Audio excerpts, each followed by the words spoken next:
Chers frères et sœurs bien-aimés dans le Seigneur, nous voulons rendre grâce à notre très saint Seigneur pour l'insigne prodige, miracle de son corps, de son sang, de son âme et de sa divinité qui est donné dans le Saint-Sacrement de l'autel. Et pour que ce miracle se produise, il a voulu choisir des hommes infinitésimaux en comparaison de sa grandeur, de son immensité. Des hommes non seulement réduits dans la fragilité de leurs conditions, mais aussi pécheurs faibles, soumis aux passions, pour leur donner ce trésor immense qu'ils portent, comme dit saint Paul, dans des vases d'argile, pour que cette grande puissance soit attribuée à Dieu et non pas à eux. Vous avez entendu, frères et sœurs bien-aimés, les pauvres prêtres qui aujourd'hui se réjouissent autour de leur saint patron, pour ceux qui sont les curés, le saint curé d'Ars, qui a d'une manière singulière servi le Seigneur de tout son cœur, de toute son âme, de toutes ses forces, jusqu'à épuisement. Et qui, par ce biais, a traduit au cœur des foules et des foules, par milliers et par milliers, sa divine miséricorde par le sacrement de la réconciliation, et naturellement, par l'insigne communion avec notre Seigneur dans la célébration du Saint-Mystère de l'Eucharistie. Frères et sœurs bien-aimés, le mystère est grand, et au-delà de tout ce que nous pouvons imaginer et concevoir. Dieu vient se saisir des êtres fragiles et pauvres pour communiquer à l'humanité la magnificence de sa présence, de sa grandeur, de sa puissance, dans l'hostie consacrée. Et c'est pour nous, frères et sœurs bien-aimés, de comprendre que ce qui est important et nécessaire, c'est naturellement la vision que nous avons du projet de Dieu qui dépasse l'entendement humain et qui ne pourrait jamais cadrer dans nos propres projets et projections. Tout simplement parce que Dieu, comme il le dit lui-même, autant le ciel est élevé au-dessus de la terre, autant l'Orient de l'Occident, autant mes projets sont au-dessus de vôtres et mes plans au-dessus de vos plans. Le Seigneur nous dit tout simplement, frères et sœurs bien-aimés, que notre regard doit être fixé sur lui. Doit être fixé sur lui et sur lui seul. Lui seul a la possibilité, frères et sœurs d'amour, comme il le dit lui-même dans son entrée à Jérusalem, de transformer les pierres en véritables chanteurs de sa louange.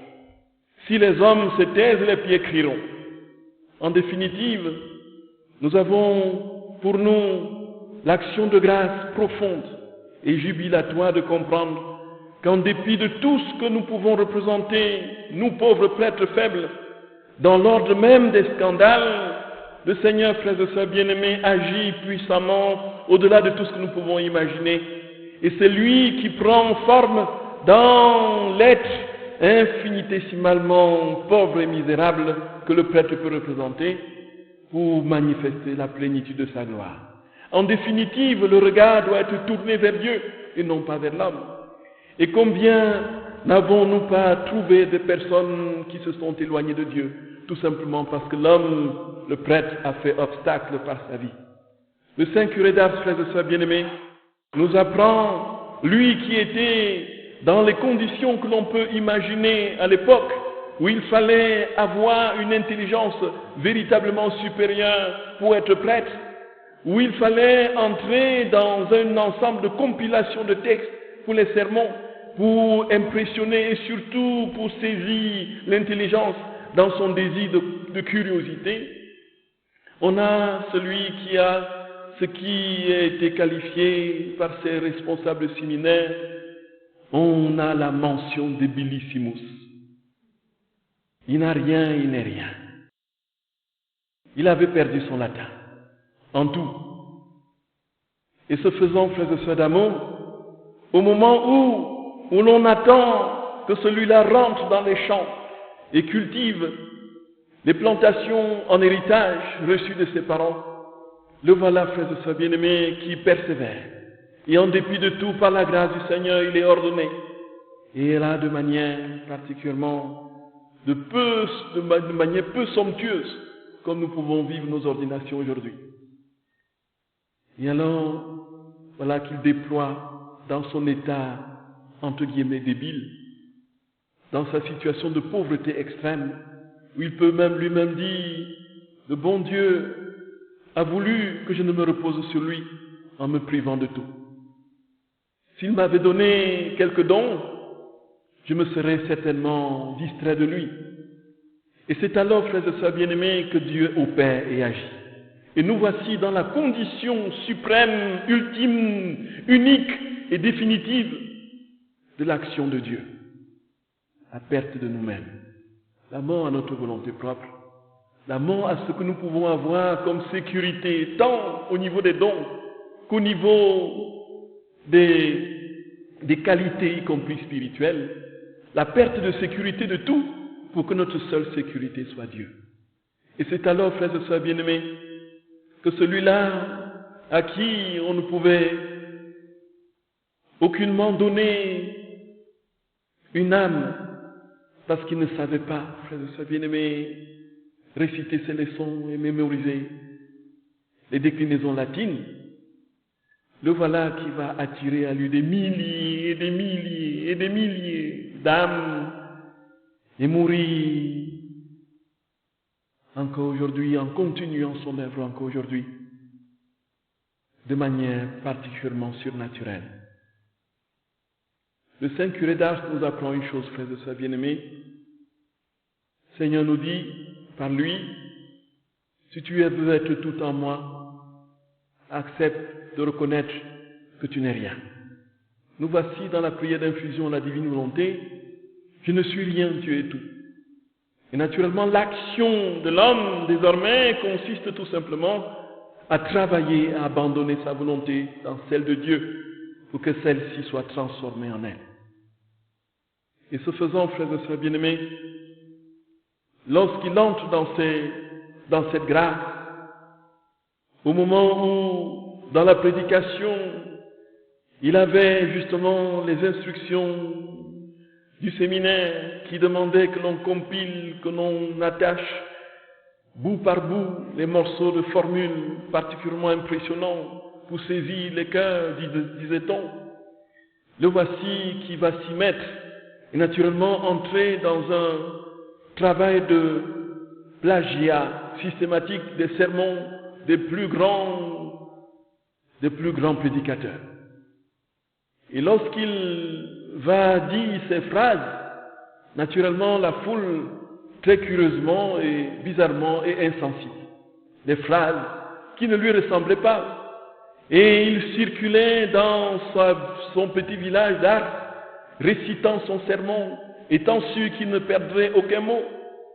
Mais venaient des moments où, pendant ce temps, où il récitait ce qu'il avait mémorisé et surtout copié, jaillissaient en lui du tréfonds de son âme des paroles particulièrement fortes qui ravageaient alors des âmes et les conduisaient dans une profonde compunction et un désir réel de repentir.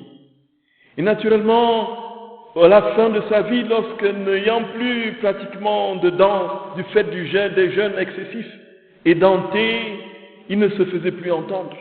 Il ne restait plus que le murmure assourdissant et peut-être et très gênant mais l'ardeur de son âme, l'ardeur de son cœur, le désir brûlant du Seigneur faisait qu'il pouvait dire le voilà, il est là, il est là, il est là, montrant l'Eucharistie, pleurant à chaudes larmes par amour pour le Seigneur, n'ayant plus de mots. Les grands discours avaient fondu, frères et sœurs bien-aimés, dans l'amour, la fournaise brûlante d'amour qu'il avait pour le Seigneur.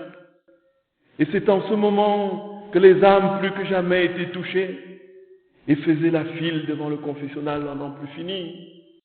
Ce qui est le plus important, frères et sœurs bien-aimés, c'est entrer dans cette relation de confiance, d'abandon, et de dire, Seigneur, même si tu ne destines le pain que pour les hommes et les personnes de ton cru, même si je suis un chien, pour reprendre justement l'évangile avec ce que Jésus dit, n'est-ce pas, à la femme cananéenne, je ramasse les miettes. Et les miettes, frères et sœurs bien-aimés, dans la divine volonté, c'est la plénitude de la vie de Dieu. Comme dans l'hostie, dans la miette, il y a l'immensité de Dieu. Nous voici, frères et sœurs bien-aimés, au cœur de cette grâce que le Saint curé d'Ars nous enseigne. Demandons-lui de tout notre cœur, au Seigneur, la grâce de pouvoir être comme lui abandonné, comme le Saint curé abandonné, d'être comme lui dépouillé, ne nous reposant que sur lui et lui seul, de n'avoir notre sécurité qu'en lui, de ne chercher que lui, que notre cœur sans cesse brûle, se consume d'amour pour celui qui seul peut le rassasier. Que notre cœur sans cesse batte à l'unisson de son cœur. Que nous vivions pour l'aimer. Et comme dit le Saint curé d'Ars dans sa prière d'offrande, donne-moi, Seigneur, de mourir en t'aimant et en sentant que je t'aime. Tout est une question, frères et sœurs, d'amour. Tout est une question d'amour. Tout est une question d'amour. L'amour, c'est Dieu. Dieu est amour. Les deux termes étant interchangeables, on peut les remplacer dans la Bible. Dieu prend la place de l'amour, l'amour prend la place de Dieu. Dieu est amour. Deus caritas est. Celui qui demeure dans l'amour demeure en Dieu, et Dieu demeure en lui. Que par l'intercession du Saint curé, que nos cœurs soient brûlants d'amour pour le Seigneur, frères et sœurs bien-aimés, brûlants, et que vous soyez brûlants de prière, d'amour pour vos prêtres, quels qu'ils soient, quelles que soient leurs conditions, quelle que soit leur pauvreté, leur fragilité. C'est à cette seule condition que l'Eucharistie se perpétuera jusqu'à la consommation des siècles. Et dans la vie, dans la divine volonté, dans sa plénitude, quand elle adviendra, frères et sœurs d'amour, comme nous l'avons dit, les sacrements continueront, l'Eucharistie sera célébrée, alors cette fois-ci de manière encore plus intense et solennelle, parce que Dieu aura vécu sa vie. Les vies en nous de Dieu attireront d'autres vies de Dieu, et ainsi dans un tourbillon de vie divine, les âmes seront unies par le même amour de celui qui nous a tout donné en sa propre personne. Que son nom soit béni éternellement et que nos vies soient des véritables offrandes, des véritables oblations à celui qui nous attend et qui veut nous donner son ciel. Il veut nous donner son ciel.